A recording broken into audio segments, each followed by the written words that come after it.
Bom, hoje a gente vai fazer uma outra devocional e eu estava lendo eu estou lendo, né, o livro da Isabela e essa semana uma mensagem dela que me chamou a atenção, essa devocional da Isabela Bretas está sendo uma bênção para mim, porque é gostoso de ler, né? Não sei, sei que a Jória tem, a Silvia também tem, mas ele é gostoso de ler e ele traz aquele bálsamo para a gente ficar ruminando, né? Eu acho que é importante a gente aprender da palavra de Deus a, a destrinchar aquilo que a gente recebe de manhã durante o dia. E essa mensagem que ela fez há 2 dias atrás sobre o filho pródigo, eu achei muito interessante. É uma história antiga, assim, né? Antiga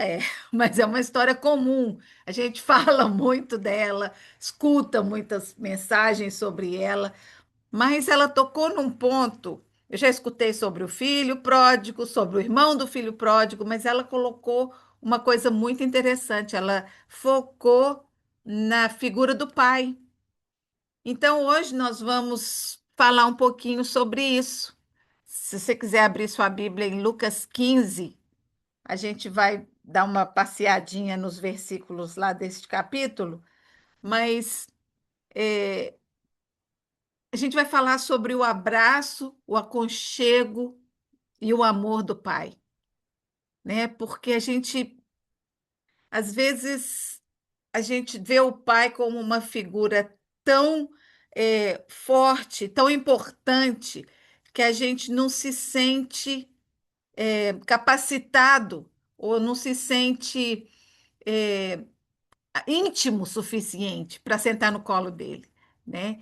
E a gente vê hoje em dia não, e sempre, pessoas que às vezes têm um relacionamento difícil com Deus porque tiveram pais que não foram presentes, né? Ou que foram presentes, mas tiveram um impacto negativo, ou abandonaram, ou foi agressivo. Então, tem vários tipos de pais que as pessoas tiveram, como o meu, que foi ausente, eu não conheci a figura do meu pai até quando eu tinha 12 anos, e também foi assim, rapidinho, depois sumiu de novo. Então, assim, são coisas que podem marcar, manchar a sua perspectiva de Deus. Graças a Deus, eu cresci num lar onde a minha família nunca falou mal dele, né? Minha mãe, pelo contrário, a gente tinha a impressão que um dia ele ia voltar, mas nunca voltou, não. Mas aquela má impressão, né? Sentia saudade, eu sentia aquela como mulher, né? Aquela vontade de ter uma pessoa para eu falar meu pai, mas não interferiu no meu relacionamento com Deus, porque também a minha mãe e a minha avó me instruíram os caminhos de Deus, né? Me mostraram quem é Deus. Então, assim, o meu relacionamento com Deus não foi afetado, mas muita gente né? E então a gente vai ver nesse estudinho de hoje que o amor incondicional do Pai, né? A gente vai aprender um pouquinho sobre isso, sobre o arrependimento verdadeiro, né? Porque o arrependimento verdadeiro é aquele que transforma o seu erro em uma coisa positiva, te leva a tomar uma decisão para melhorar, né? E o perigo de viver longe da comunhão com Deus. Então, a gente vai ver o amor verdadeiro na figura do Pai, o arrependimento verdadeiro na figura do filho pródigo e o perigo de viver longe da comunhão do Pai, mesmo estando dentro da casa do Pai, na figura do irmão, né? Então, nada nesse mundo pode substituir esse carinho, esse amor de um pai, né? Se a pessoa não tem, ela vai sempre estar buscando suprir de alguma maneira. As mulheres normalmente vão querer transferir isso para o marido, né? Tem a maneira errada de fazer isso e é uma maneira positiva. E a gente vê que, se vocês lembram da história, né? A Bíblia conta, se você, não vou ler ela toda, não, porque senão vai tomar muito tempo. Mas esse filho um dia chegou, não é um fato real, tá? É uma parábola, é uma história que Jesus contou. Então, esse filho chegou para o pai e falou: Olha, eu sei que a gente tem herança, então eu quero a minha parte, porque eu já estou cansado de morar aqui, não quero mais, e eu vou descobrir o mundo. O pai não insistiu, não criticou, pegou a parte do filho, deu para ele e ele foi embora. Viveu nas regalias, né? A Bíblia diz, quer ver como que ele fala? Partiu, passados muitos dias, o filho mais. Vamos ver. Ele foi, agregou um dos cidadãos daquela terra. Bom, ele foi e gastou o dinheiro tudo com besteira, com prostituta, com festa, com bebida, com tudo que tinha direito. Até que o dinheiro acabou, né? E a gente sabe bem que os amigos e as pessoas estão ali do seu lado, porque ele tinha muito amigo, enquanto você está distribuindo o que você tem. Quando acaba, também os amigos vão embora. Então chegou ao ponto que ele que foi fazer o quê? Procurar emprego, e o único que ele achou foi cuidando dos porcos. Então a gente entendendo que para um judeu cuidar de um porco é a coisa pior que pode existir. Por quê? Porque eles é um animal imundo, imundo para eles. Eles não comem bacon, não comem carne de porco, não comem nada relacionado. E para ele ter que ir lá sentar no meio dos porcos e cuidar dos porcos foi uma degradação horrível, né? Então foi sentado ali, naquele lugar, o que a gente podia chamar de uma sarjeta, né? Muita gente chega na sarjeta e é ali que vai encontrar Deus. Quando ele estava ali naquela sarjeta, a Bíblia diz que ele caiu em si.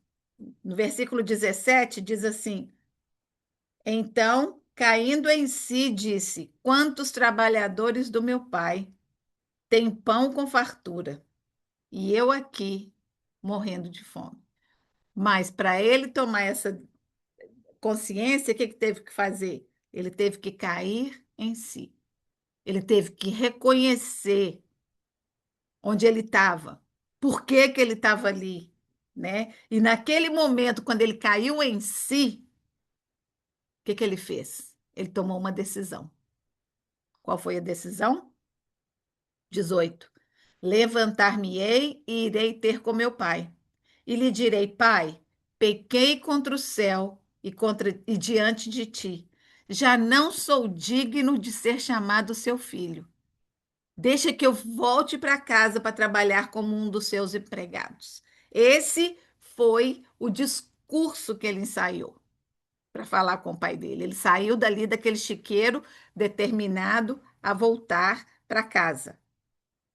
Mas a surpresa dele, ele não tinha ideia que isso ia acontecer, né? A Bíblia diz que ele levantou e se foi. Aí diz no versículo 20: Vinha ele ainda longe, quando o pai o avistou e, compadecido, correu, o abraçou e o beijou.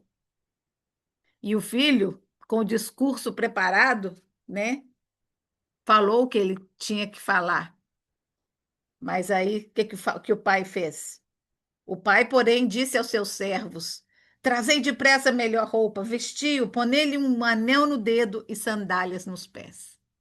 O pai não perguntou onde ele estava, não brigou com ele, não fez uma recapitulação das coisas erradas que ele tinha feito. O pai o abraçou, e é tão lindo, porque a impressão que você tem é que todos os dias esse pai olhava para aquele caminho, esperando que aquele filho voltasse, né? Não sei, a gente, todos nós sabemos de histórias de filhos que se rebelam, que, né, vão embora, que maltratam os pais às vezes, que não dão notícia, não procura. E a gente quase sempre vê um pai ou uma mãe que não perde a esperança, que está sempre ali. Um dia ele vai voltar, um dia ele vai cair em si, né?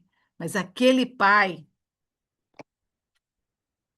ele mostrou um amor incondicional por aquele filho. Essa é uma das maiores revelações de histórias que Jesus contou a respeito de Deus. Mais que um jovem rebelde, Jesus apresenta o caráter de um pai amoroso que nunca deixou de amar o seu filho. Quando a gente lê cuidadosamente essa história, eu queria que depois vocês lessem esse capítulo, vocês prestem atenção na forma bem clara como aquele pai amava o seu filho. Ele amou ele no começo e no fim, igualzinho. O amor dele não mudou porque o filho abandonou, porque o filho pediu. E a gente tem que lembrar, às vezes a gente fala assim, ah, mas isso é porque não foi colocado aí, né? Seguro que ele ficou bravo com o filho. Gente, a Bíblia é conhecida por não esconder os podres das pessoas. A Bíblia revela tudo. O povo pisa na bola, tá lá, ó. Para a gente aprender que todo mundo é humano e sujeito a quedas, a tentações, a erros. Mas a gente tem um Pai maravilhoso, amoroso, misericordioso, com uma capacidade de perdoar que a gente não consegue entender, né? Nunca houve variação no amor desse Pai. E nunca existe variação no amor do nosso Deus por nós. Por mais que a gente pise na bola, ou abandone, ou saia de perto dele, o amor dele por mim e por você não muda. Não muda de jeito nenhum. Esse menino, esse filho, saiu à procura de um mundo que prometia maravilhas, né? Um mundo cheio de expectativas. Ele provavelmente viveu ali guardado pelo pai, né? Nessa fazenda grande, nessa propriedade, onde tudo era em fartura e abundância. Ele tinha um pai justo que cuidava não só da família, mas dos empregados, que dava atenção. Aí ele falou: não, deve ter mais para ver lá fora do que isso, né? E foi interessante a gente perceber, né, que o mundo promete muitas coisas, muitas aventuras, mas na verdade, esse rapaz encontrou que tudo que ele estava buscando estava lá, do ladinho dele, na casa dele, né? Ele imaginava que a liberdade era viver sem regras, a independência era não precisar do pai, ganhou todo esse dinheiro que o pai deu, que os prazeres eram sinônimos de felicidade, mas logo ele descobriu que o pecado sempre faz falsas promessas, que o diabo ele cobra o que ele dá, ele oferece um monte de coisas, mas não é grátis, né? Ele cobra. O amor de Deus é abundante, ele é entregue gratuitamente, mas o inimigo não. Ele tira a paz, ele tira a alegria, ele tira vidas nas coisas que ele oferece. O caminho do pecado tem um ciclo. Eu dei aula na escola dominical semana atrasada sobre o ciclo do povo de Israel no livro de Juízes. E era um ciclo de esquecia de Deus, aí Deus deixava a consequência cair sobre eles. Então, já tinham se comprometido? Se vocês me seguirem, então vai acontecer isso, isso e isso. Mas se vocês se rebelarem, seguirem outros caminhos, adorarem outros deuses, então vai acontecer isso, isso e isso. Eles seguiam bonitinho por um tempo, aí esquecendo, devagarzinho, devagarzinho. E uma coisa mais importante, que eu já comentei com vocês, era que os pais não passaram para os filhos sobre Deus, sobre os feitos de Deus, sobre a justiça de Deus, né? Então, esse ciclo de sedução, falsa liberdade, escravidão. O pecado escraviza, um vazio que deixava. Aí, quando a coisa ficava bem apertada, o povo, desesperado, não sabendo para onde correr, clamava a Deus, arrependido. Arrependido não pelo que eles estavam fazendo, mas querendo um livramento da situação. E Deus, na bondade, na misericórdia, atendia aquele povo. O mundo oferece diversão passageira, mas nunca vai conseguir preencher o coração humano. A gente fala que todo mundo tem um buraquinho no coração do tamanho de Deus. É que nem um quebra-cabeça mal formado, né? Tá todo, só faltou uma peça do quebra-cabeça. E as pessoas buscam e buscam para todo lado a pecinha do quebra-cabeça. Mas ela é certinha do tamanho de Deus. Só Ele pode preencher o buraquinho. Muitas pessoas pensam que é carreira, que é o sucesso, é família, vou casar, vou ter filhos. Aí chega lá, conseguiu ter os filhos, continua aquele vazio, continua aquela tem vontade de alguma coisa a mais. Enquanto Deus não preenche esse vazio, tudo que você conseguir vai te dar momentânea satisfação, mas não vai te dar uma satisfação completa. E aí, quando a coisa difícil ficar difícil, né? Quando vierem as provações, a gente não vai ter a estrutura de sobreviver.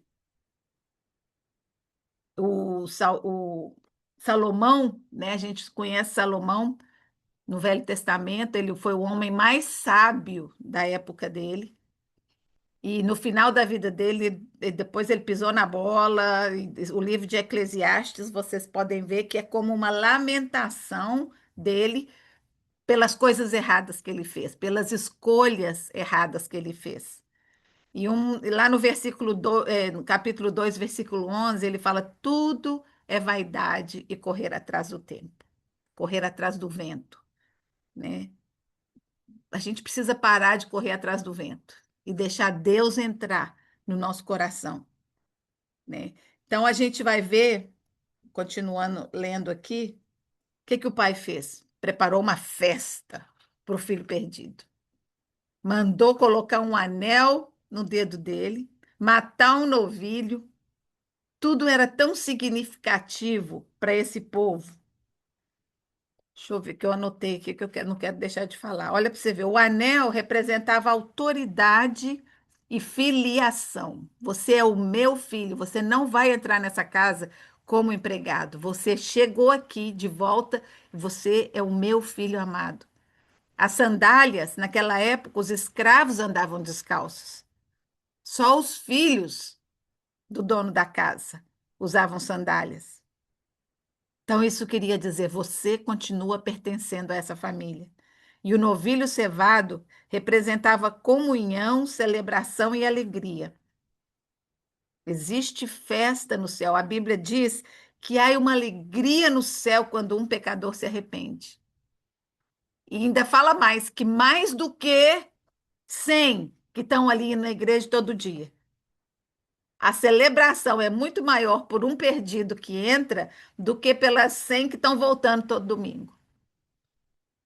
Jesus recebe aquele perdido.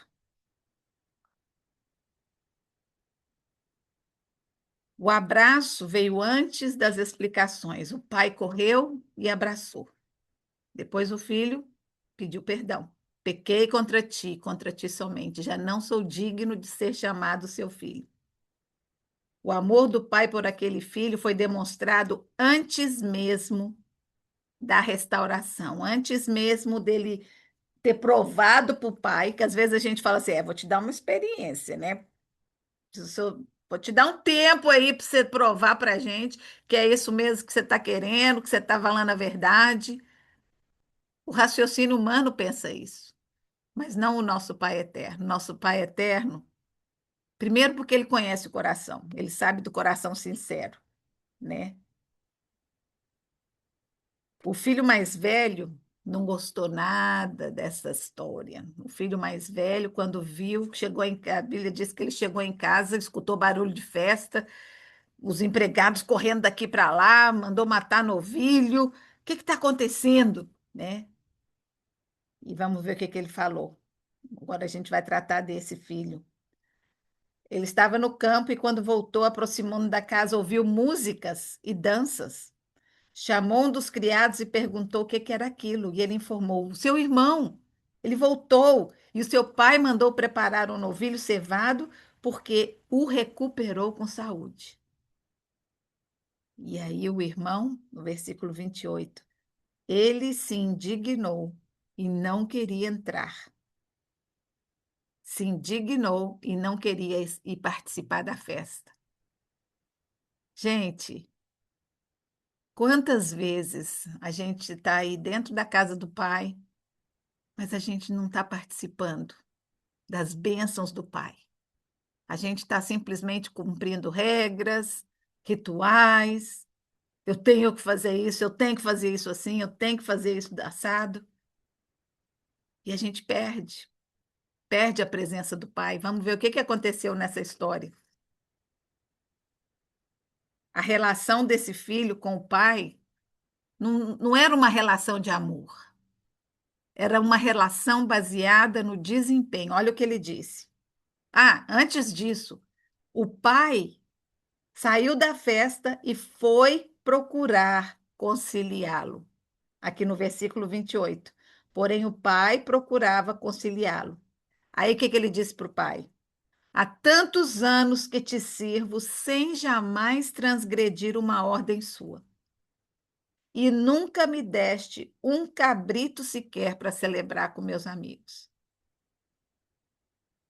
Esse rapaz pensou que servir, obedecer às regras, era, era o que ele tinha que fazer para conquistar o amor, conquistar a admiração do pai. Perdeu, perdeu, não entendeu a mensagem. Ele era dono de tudo. O pai falou: mas você está aqui, é tudo seu. Mas ele estava vivendo dentro de tudo, com as mãos, podia participar de tudo, mas ele estava vivendo na casa do pai como um empregado. Não tomou liberdade, intimidade com o pai, não tomou tempo para ter intimidade com o pai. Que triste, gente. Que triste a gente poder passar. Tem gente que passa a vida inteira indo na igreja só para cumprir um ritual, né? Mas não tem intimidade com o pai. Vai ali e sai do mesmo jeito que entrou. A gente tem que sair desafiada, a gente tem que sair da igreja quando a gente vai com aquela sensação da presença do Pai. A gente não está ali, tá indo ali para agradar as pessoas. A gente tá bom, a gente gosta de escutar uma mensagem boa, cantar uma música que inspira, isso é muito bom. Mas a gente vai na casa de Deus para adorar a Ele, né? Ele não precisa de ser lá, mas é uma maneira que a gente faz, é, tipo assim, eu vou ali com outros irmãos com a mesma fé, eu vou adorar a Deus em comunidade, né? Eu posso fazer isso aqui em casa também. A gente está fazendo isso aqui nesse grupo, né? Buscando a Deus, adorando a Deus. Mas é importante na nossa comunidade, em comunidade, fazer isso. Então a gente vê que a identidade desse filho estava baseada no mérito. Ele achava que o amor do pai precisava ser conquistado. Gente, se a gente coloca isso com o nosso Pai eterno, né? Quantas pessoas pensam que precisam conquistar o amor de Deus? Gente, Deus te amou ao ponto de mandar Jesus. Será que precisa mais? Não tem mais prova maior de amor, de que ele já te ama. A Bíblia diz que ele nos amou quando a gente nem dava bola para ele. O amor dele é o mesmo antes de eu me converter, de eu buscar ele. a- Até o dia que eu morrer, o amor dele não vai mudar. A minha intimidade com ele vai mudar. Esse pai, Ele não mudou a maneira de tratar os filhos. Os filhos é que tiveram que perceber o pai de uma maneira diferente. O amor do pai era o mesmo. Como eu disse, era o mesmo no começo da história e no fim. Mas a percepção que esses filhos tiveram do pai mudou. Eu espero, a gente na história não fala se esse filho mais velho se reconciliou com o pai ou não. A história não conta. Eu espero que ele tenha podido ver o pai de uma maneira diferente, né? Como amoroso, um pai que eu lembro que às vezes o Jim falava um negócio para o JT que eu não concordava, e eu falei com ele várias vezes. Ele falava: me dá motivos para te dar as coisas, ou para fazer isso por você, ou para fazer. Sabe? A gente não precisa pedir motivos para os filhos. Of- claro, of course, eu vou falar em inglês. Claro que a gente quer que nossos filhos valorizem as coisas que a gente faz para eles, mas isso não vai ser impondo regras que a gente vai conseguir, né? Muitos cristãos hoje em dia vivem uma vida cristã, né? De medo, obedecem porque tem medo, vê a Deus como um Deus vingativo. Gente, Deus é justo, mas ele não é vingativo. E a justiça dele é paciente, cheia de misericórdia, né? Mas esse Deus do Velho Testamento, que ele simplesmente estava agindo com justiça. O povo fez um acordo. Concordou? Concordou. Então, tá bom. Quebrou a sua parte, eu vou fazer o que eu prometi também. Mas a maneira de Deus, a Bíblia diz que Davi, quando ele pecou com Betseba e engravidou, né? Teve aquela coisa toda que o Davi mentiu e mandou matar o marido dela para ficar com ela. Esse pecado de Davi teve consequências. Mas quando Natan veio confrontar Davi sobre esse pecado, e ele caiu por terra arrependido pelo que ele tinha feito, Natan deu a Davi algumas escolhas de punição, né, de disciplina, de consequência pelo que ele tinha feito. Então, era cair na mão dos inimigos, ou ter anos de miséria para o país, ou então cair nas mãos de Deus. E Davi falou: eu quero cair nas mãos do meu Deus, porque eu sei que Ele é um Deus misericordioso. Claro que ele ia aplicar a justiça. A justiça foi ele perdeu o filho, o primeiro filho que ele teve com ela. Mas a misericórdia de Deus é maior. Ele não age como a gente, com ira, com raiva, né? A nossa justiça ela vem cheia de raiva, cheia de rancor. A justiça de Deus ela vem com amor e paciência. Muitos cristãos servem a Deus, né? Até na igreja às vezes, ou para fazer alguma coisa por caridade, fazer uma caridade, servem por obrigação, sem alegria, não tem aquela. Sabe, eu vejo isso na igreja muitas vezes. A gente tem, às vezes, que pedir, pelo amor de Deus. Tem umas pessoas que são assim: precisa de fulano para fazer isso. Já vem correndo, todo mundo, um monte feliz. Outras você tem quase que laçar na corda para trazer, para poder ajudar de alguma maneira, né? A gente tem que servir com alegria. A Bíblia diz que a gente tem que servir a Deus com alegria. E às vezes você pensa assim: ah, não, esse trabalho aí não é para, não glorifica a Deus, né? Ou arrumar umas cadeiras. Ou, gente, tudo, tudo que você faz para alguém ou na casa de Deus tem valor. Não precisa de você estar lá na frente, todo mundo te vendo, não. Pelo contrário, quanto mais escondidinho é o seu serviço, melhor é. Deus está te vendo. Muitos estão aí trabalhando, mas não conhecem o coração do Pai, não têm intimidade, né? Simplesmente estão cumprindo ordens. Eu tenho umas amigas, porque a igreja é uma empresa, né? A nossa igreja, assim, é uma empresa, porque tem muita gente que trabalha ali todos os dias da semana, o dia inteiro, mas a gente pode identificar claramente aquelas pessoas que, além do trabalho, têm uma missão ali dentro. A gente vê o coração, a gente vê as atitudes. Tem outras que é o trabalho. Vai ali, ó, de 9 às 5, vai embora, faz só aquilo que é a sua responsabilidade.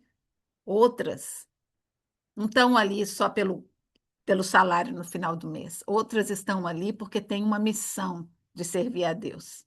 E olha, gente, é claro, eu às vezes eu chego para umas e falo, acho lindo a sua maneira de servir a Deus aqui, porque a gente precisa identificar essas pessoas, sabe? Às vezes elas acham que não estão sendo percebidas. E muitas não estão nem aí se a gente percebe elas ou não. Muita gente conhece a religião, mas não conhece o coração do Pai. Não conhecem o Pai na intimidade, né? O Pai, esse Pai do filho pródigo, esse Pai que Jesus colocou aqui, ele amava os dois filhos da mesma maneira. O filho pródigo, a gente lê, parece que precisava de um amor extra, né? Precisava de uma dose extra de amor.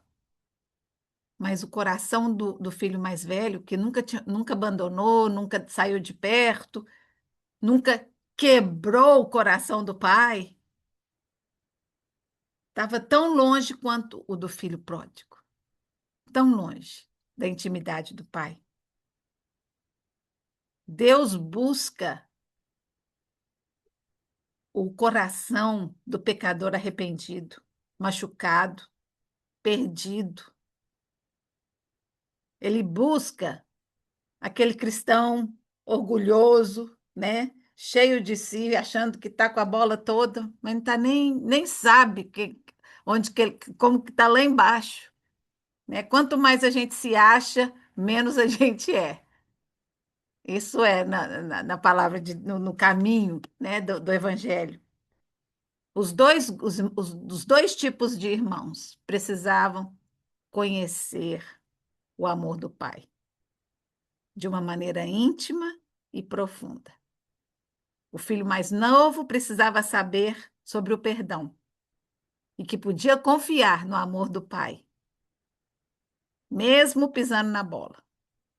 E o filho mais velho precisava aprender que nunca precisou se esforçar para conquistar o amor do pai. O amor estava ali, todos os dias, e ele não percebeu. O pai disse: tudo o que é meu é seu. Mesmo sendo herdeiro, ele trabalhou, ele viveu como se fosse um empregado. A Bíblia tem um versículo em Efésios que diz assim: Bendito o Deus e Pai de nosso Senhor Jesus Cristo, que nos tem abençoado com toda sorte de bênçãos espirituais. Ele nos abençoa com toda sorte de bênçãos, independente da minha condição com relação a Ele. O que é beneficiado de uma intimidade com Deus sou eu. É eu que fico feliz de saber que eu tenho um Deus que me ama, independente das minhas fraquezas, independente da minha cabeça dura, que eu não tenho que fazer nada para mudar, né? Muita gente acha assim, ah, não, eu ainda tenho que fazer isso, isso e isso para me acertar, para eu buscar a Deus. Não, a Bíblia diz: venha como você está. Venha a Ele como você está. Se precisa ser mudado alguma coisa, Ele, o Espírito Santo, vai mudar. Do jeito que Ele achar que tem que ser. A gente, às vezes, crê que sabe, né? O que Deus quer de mim. Ele. A Bíblia diz, tem um versículo que fala, Jeremias, né? Todo mundo usa esse aí até de maneira errada, mas a Bíblia diz: só eu que sei os pensamentos que eu tenho ao seu respeito. Só Ele que sabe os pensamentos que Ele tem para nós. Pensamentos de paz, não de machucar, não de ferir. Ele não é um Deus vingativo. Ele não está aí para dar paulada na cabeça daquelas pessoas que fazem as coisas erradas. Não, de jeito nenhum. Para aquelas pessoas que estão longe, é importante saber que nunca é tarde para voltar. Para aquelas que estão dentro da igreja todos os dias, mas por obrigação, por ritual, que frequentam a casa do Pai sem conhecer o coração do Pai, né? É importante saber que a religiosidade não tem lugar na casa do Pai. Eu estava escutando uma mensagem no Instagram ontem e eu achei que cabia bem colocar aqui, porque Judas, né? Judas andou com Jesus e os 12 por 3 anos, mas Judas nunca conheceu Jesus. A gente vê isso lá na ceia. Na ceia, no capítulo 26, Mateus 26, versículos 20 a 25, a gente vê quando Jesus disse: um de vocês vai me trair. E todos eles, um por um, perguntavam: sou eu, Senhor? Sou eu, Senhor? Sou eu, Senhor? E Judas, ele perguntou: sou eu, Rabi, ou mestre? Judas nunca reconheceu Jesus como Senhor. Para Judas, ele era um mestre, um instrutor, uma pessoa carismática. Judas não reconheceu Jesus como seu Senhor, apesar de estar ali, caminhando com ele todo dia, vendo tudo que Jesus fez. E assim existe, gente. Existe muita gente no nosso meio cristão que está só aí, admirando as coisas, mas não tem essa percepção, essa intimidade com Deus, né? Então, quando você vê alguém, mas esse aí era crente, abandonou o evangelho. Nunca deve ter sido, sabe? Nunca deve ter, pode até ter mandado aí no meio do rebanho, mas não era sincero, não havia reconhecido o Pai, não havia reconhecido o amor do Pai. Então, hoje eu queria deixar aqui com vocês uma pergunta. Com qual dos filhos você se identifica? Porque a gente sempre vai se identificar com um, né? Com qual dos filhos eu me identifico hoje? E o que eu posso fazer para mudar essa perspectiva? A gente não pode continuar no mesmo lugar. A gente precisa ser desafiado a chegar mais pertinho dele, né? Existe alguma área da sua vida em que você está buscando a satisfação longe da presença de Deus? Está buscando encher os buraquinhos que só cabe Deus com outras coisas? A parábola do filho pródigo não é apenas a história de um filho que voltou para casa. Acima de tudo, é a história de um pai que nunca deixou de amar. O filho mais novo descobriu que o mundo não poderia oferecer o que a casa do pai oferecia, o que o aconchego e a proximidade do pai oferecia. O filho mais velho descobriu que anos de serviço não substituíam a intimidade com o pai. Ambos precisavam experimentar o abraço sincero do aconchego do pai. Essa é a essência do evangelho. Deus não nos chama porque somos dignos. Ele nos torna dignos porque nos ama. Ele não quer você porque você é boazinha, porque você segue os mandamentos, porque você. Não. Ele quer você porque ele te ama. te ama com amor eterno. Em Cristo encontramos perdão, restauração, uma nova intimidade e a alegria de viver a presença do Pai. O mundo pode oferecer prazeres temporários, a religião pode oferecer regras e rituais, mas somente o Pai oferece um amor que restaura, transforma e dá vida verdadeira. O convite de Deus continua aberto. Volte para casa, receba o seu abraço e descubra que nada pode substituir a presença e o aconchego do Pai. Que Deus te abençoe.